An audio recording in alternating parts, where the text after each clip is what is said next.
Okay, well, this is an Adirondack camp, and they're called camps because when people first started coming up here, that's what they did. They camped out.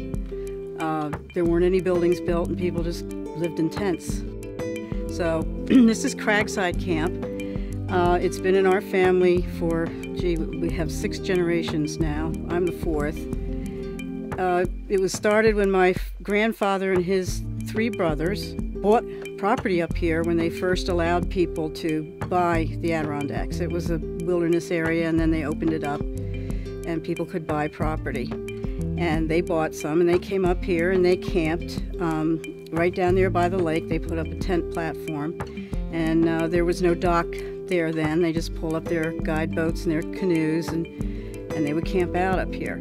And then my great-grandmother, their mother, wanted to come up, and she wasn't up for camping in the woods. So she mainly paid for the main building to be built, you know, the house. And it was built in 1903. Inside the paneling is what's called herringbone pattern, which is very popular at the time.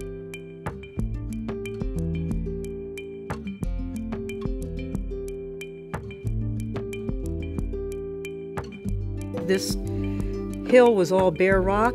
You can still see so much of the rock. There were no trees at that time. They had to actually use dynamite to blast out a space where they could build the camp. So that's why we named it Cragside. Originally, we owned not only the property we have now, but what's called Ledgedale, our neighbors to the left. All of that property was my great-uncle's, and he sold it in the 1920s. All in all, we have had 6 generations come up here. It started, the oldest being my great-grandmother, and the youngest being my great-niece and great-nephew. And we hope many more generations will be able to continue to come. These camps in the Adirondacks are usually handed down in the family. They don't come on the market very often because people value them and they keep them in the family and they hand them down.